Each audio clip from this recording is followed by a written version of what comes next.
What we are going to discuss today is the square of binomials. So we know that binomials are polynomials with two terms. And when we say square, that means that we are multiplying the term by itself. So when you have x plus y raised to the second power, this actually means that we have x plus y multiplied by x plus y. And in our rule, we simply have to identify the first term and the last term. So in the x plus y, we have to note that the first term here is x and the second term is positive y. So in the rule, we have to square the first term, add it to twice the product of the first and the second, and then add again to the square of the second term.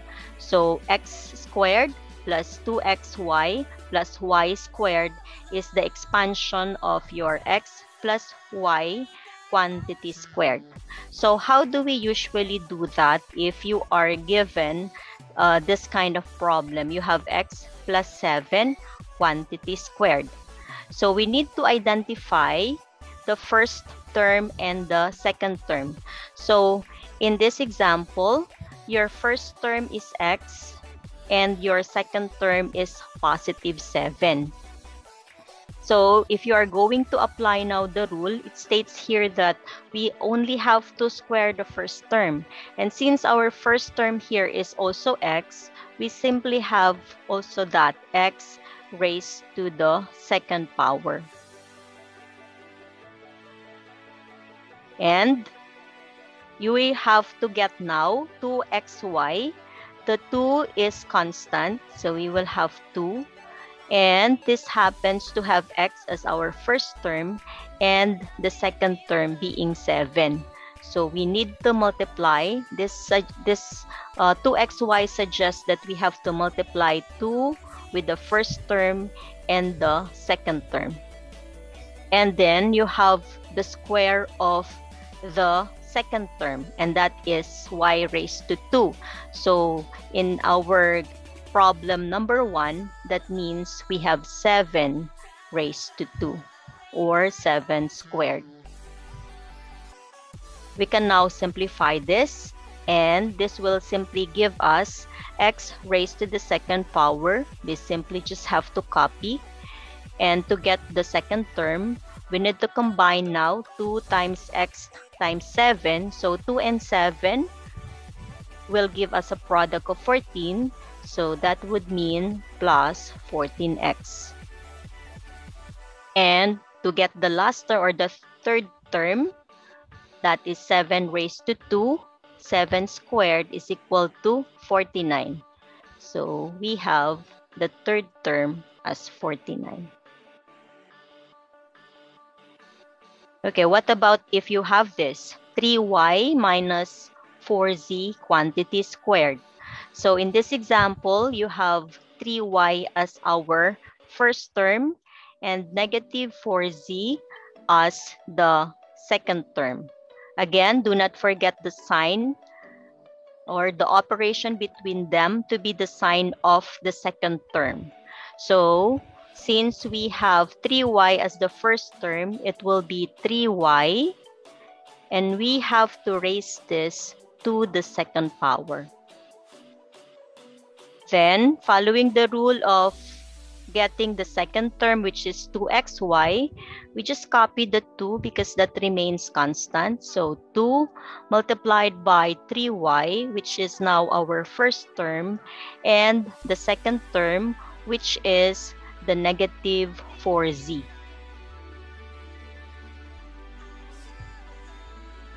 And for us to get the third term, again, we have the second term in the binomial, which is now negative 4z. And we have to raise that also to the second power. This is what your y raised to 2 explains us or tells us. Now, all we have to do is to simplify. So 3y raised to the second power would mean 3y multiplied by 3y. So 3 and 3 will give us 9. y multiplied by y is y raised to 2. We have here 2 multiplied by 3 multiplied by negative 4. So definitely that is now giving us negative 24 and then yz. And our last term, of course, we have negative 4z quantity squared would mean negative 4z times negative 4z. So that will give us a positive 16z squared. Okay, so this is now the square of your binomial 3y minus 4z. Now, how about if you have this? We have a first term with also an exponent. So 2x squared minus 5x quantity squared. So the lesson that you have to remember here is your rules on exponent. So we have 2x raised to the second power. Again, the rule states that we have to square the first term.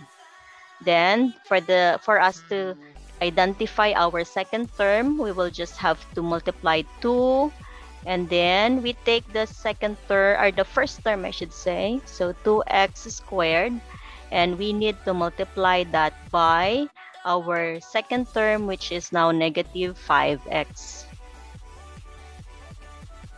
And for our last term, we simply have the negative 5x multiplied by itself, or negative 5x quantity squared.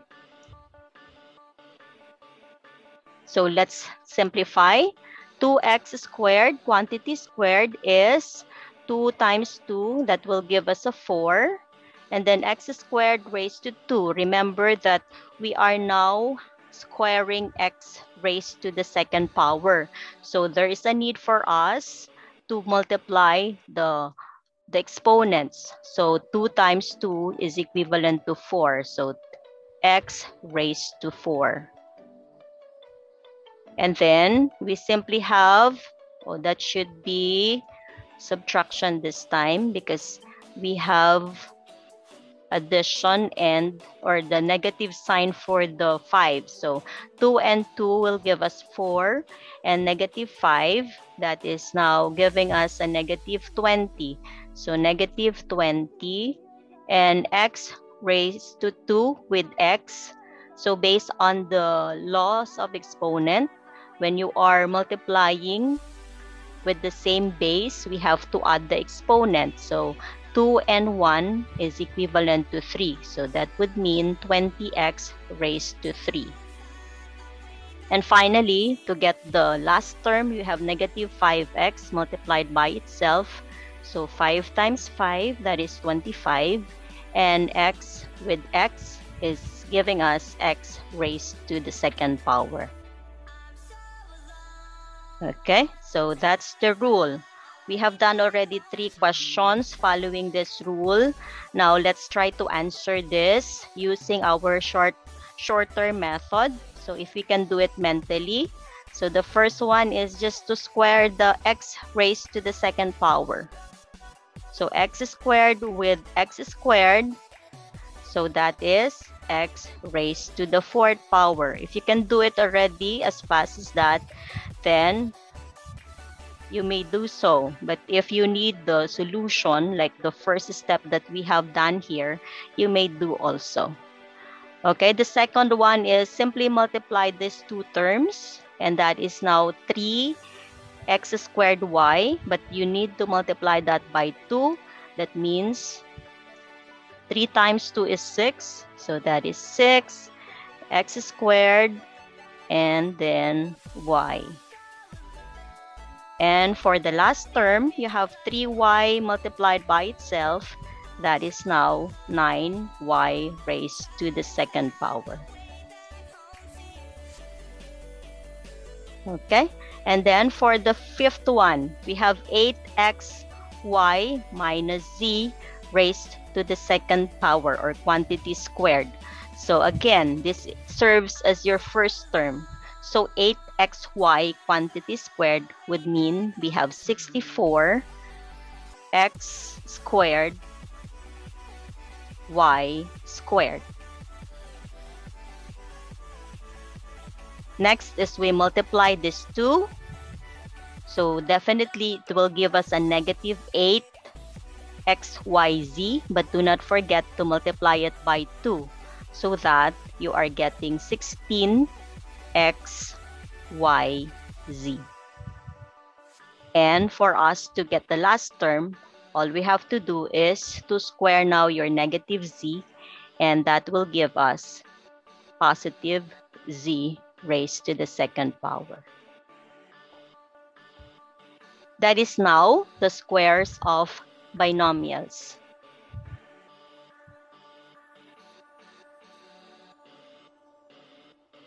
Now, you might think that this is only applicable when you have your variables, but actually, one application of this squares of binomials is if you are working, for example, you have 57 and you are trying to get the square of this number. So actually, you can simplify this. 57 multiplied by 57, we are getting 3,249. So you can actually do this by making use of your multiplication algorithm, which is 57 times 57 if you don't have your calculator. So 7 and 7 will give us 49, and then 35 and the number which is actually regrouped here, so that is equivalent to 399. And if you are going to do that again, that would mean 35 carry 3, so you have to regroup 3, and that is 25 plus 3, that will give us 28. So the product that we are getting is 9, 14, and then we have to regroup 1, and that will be equivalent to 12, and then another regrouping of 1, so there is 3,249. So how can the squares of binomial help you? So the 57 could actually be expressed as the sum of two terms. So we usually want to work with zeros, right? So we can just simply have 50 plus 7, and we can raise this to the second power. So our rule would tell us that we can square the first term. So the square of the first term here is 50 times 50. That will give us 2,500.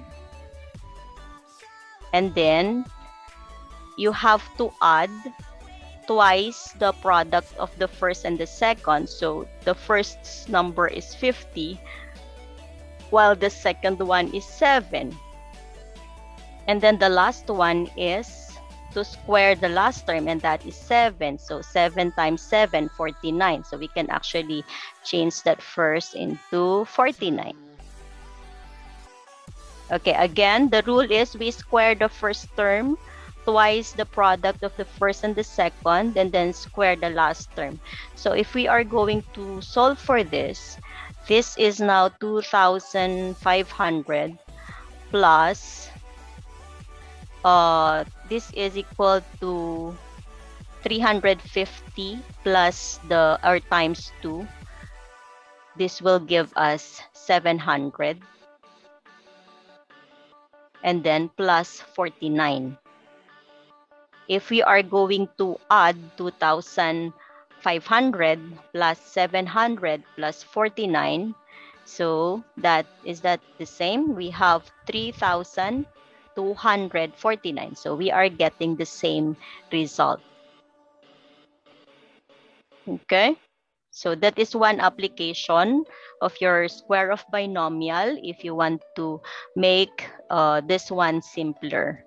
Okay, another thing is if you will express 57 now as a difference of two numbers, so we can actually choose 60 minus 3. So 60 minus 3 is equal to 57, right? So 60 minus 3, quantity squared. So we are supposed to get the same result. So first, we have to square the first term. That means 60 times 60. And obviously, it will give us a result of 3,600. And then, you have now to add to twice the product of the first and the second. So 2 times 60 times the negative 3. And the last one is you have to add the negative 3 raised to the second power or quantity squared. So that is negative 3 times negative 3, that is positive 9. So solving for this, we have now 3,600. And then that will be subtracted to, we have here negative 6 with the negative 60. So that is negative 360 and plus 9. Okay? And if you are going to solve for this, again, the result that we are getting is 3,249.